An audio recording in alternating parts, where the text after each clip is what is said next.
Assalamualaikum warahmatullahi wabarakatuh. Halo teman-teman, pada kesempatan kali ini saya akan menjelaskan atau mempresentasikan artikel jurnal yang telah saya buat dengan judul Tinjauan Yuridis Normatif dari Segi Fiktif Negatif dan Fiktif Positif berdasarkan Undang-Undang Administrasi Pemerintahan.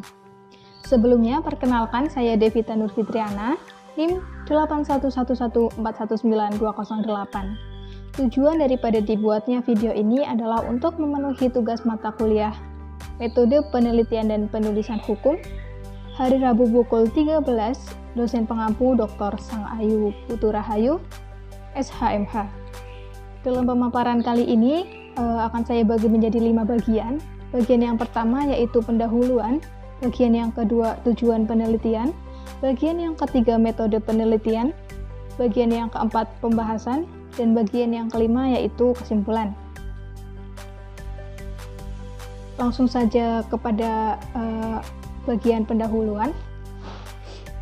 Dalam hukum administrasi Indonesia dikenal dua istilah surat keputusan tata usaha negara atau KTUN, yaitu fiktif negatif yang diatur dalam Undang-Undang Nomor 5 Tahun 1986 tentang Peradilan Tata Usaha Negara dan fiktif positif yang diatur dalam Undang-Undang Nomor 30 Tahun 2014 tentang Administrasi Pemerintahan. Ketentuan pasal keduanya dapat dikatakan tidak sinkron atau tumpang tindih sehingga mengakibatkan masyarakat tidak memiliki kepastian apakah permohonannya dikabulkan ataukah tidak oleh pejabat tata usaha negara. Dilihat dari sifat keputusannya, fiktif negatif dinilai lebih merugikan masyarakat, sedangkan fiktif positif dinilai sebaliknya, yaitu menguntungkan masyarakat. Berlandaskan dengan asas posteriori derogat legi priori, yang mana menjelaskan bahwa ketentuan dalam peraturan perundang-undangan yang baru menggeser peraturan yang lama, namun dalam pelaksanaannya kedua ketentuan tersebut masih sama-sama dipertahankan sehingga mengakibatkan perpecahan persepsi berkepanjangan dalam masyarakat. Bagian yang kedua yaitu tujuan penelitian. Tujuan dari ditulisnya artikel ini adalah untuk menganalisis dan meninjau KTUN fiktif negatif setelah adanya Undang-Undang Nomor 30 tentang Administrasi Pemerintahan atau UUAP terhadap sengketa permasalahan baru yang muncul di masyarakat. Kemudian bagian yang ketiga yaitu bagian metode penelitian. Jenis penelitian dalam penelitian yang saya buat yaitu jenis penelitian yuridis normatif, yaitu meneliti bahan pustaka, bahan dokumen atau bahan sekunder lainnya. Bahan daripada penelitian yuridis normatif sendiri antara lain bahan pustaka seperti norma-norma dalam peraturan perundang-undangan, teori maupun konsep atau bahan sekunder lainnya. Pendekatan penelitian menggunakan pendekatan statute approach, yaitu pendekatan dari segi perundang-undangan. Alasan saya menggunakan pendekatan penelitian tersebut karena topik pembahasan atau fokus pembahasan yang diteliti berkenaan langsung dengan aturan perundang-undangan. Data primer dan data sekunder merupakan dua kualifikasi sumber data penelitian. Dalam penelitian saya, data primer meliputi buku para ahli keilmuan terkait, karya tulis ilmiah terakreditasi, dan data-data dari website resmi badan hukum atau pemerintah. Bagian yang keempat, bagian pembahasan. Yang pertama, keputusan tata usaha negara bersifat fiktif negatif dan fiktif positif. Fiktif positif pertama disebut fiktif karena sebenarnya pemerintah belum mengeluarkan keputusan tertulis, tetapi diyakini telah membuat keputusan tertulis. Sedangkan kata positif artinya karena isi putusan itu setara dengan persetujuan permohonan.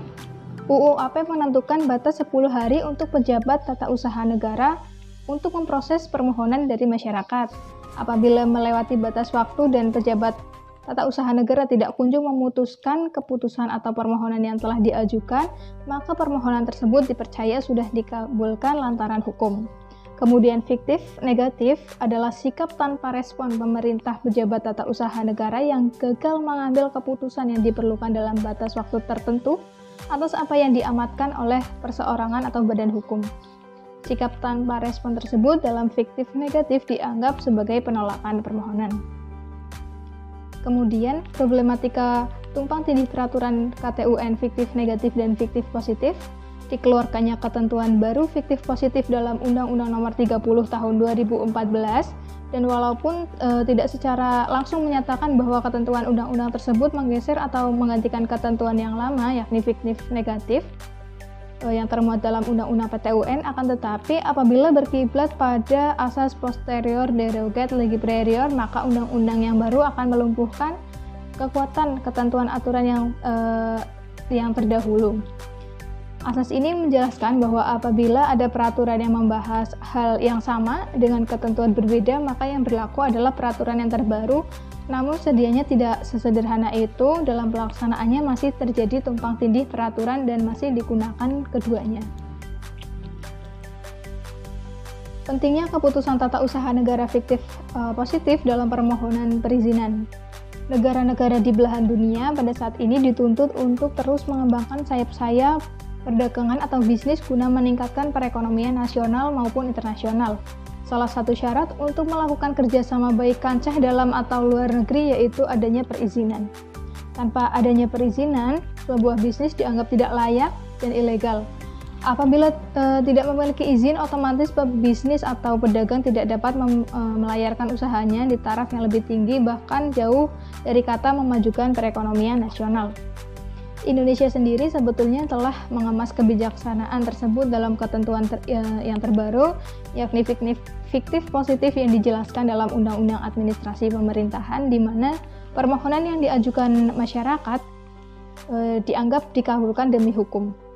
Beberapa konflik yang akhirnya selesai dengan menggunakan fiktif positif, diantaranya yaitu penerapan peraturan hibah daerah dan perizinan usaha sektor. Untuk bagian yang terakhir, yaitu bagian konklusi atau kesimpulan, dari sini saya dapat menyimpulkan masih banyak terjadi ketidaksesuaian antara kedua peraturan tersebut sehingga membingungkan berbagai pihak.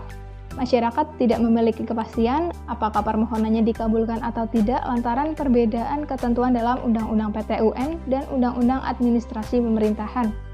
Meskipun dapat menggunakan landasan asas posterior derogat legi prior, yang mana ketentuan peraturan yang baru menggantikan ketentuan peraturan yang lama, hal tersebut masih tidak bersesuaian dengan Perma dan juga pernyataan yang menyatakan fiktif positif berlaku tanpa menghilangkan ketentuan fiktif negatif. Apabila dilihat dari segi timbal balik, maka ketentuan fiktif positif dinilai lebih menguntungkan masyarakat sehingga untuk kedepannya ketentuan fiktif negatif dapat dipertimbangkan lagi dan ketentuan fiktif positif dapat untuk disempurnakan. Kemudian menjadi catatan bagi para pejabat pembuat undang-undang agar lebih teliti dalam membuat ketentuan apakah bertentangan ataukah bersesuaian dengan ketentuan yang telah ada agar tidak terjadi tumpang tindih ataupun kesalahpahaman seperti dalam kasusnya fiktif positif dan fiktif negatif di kemudian hari. Sekiranya itu yang dapat saya sampaikan. Terima kasih. Wassalamualaikum warahmatullahi wabarakatuh.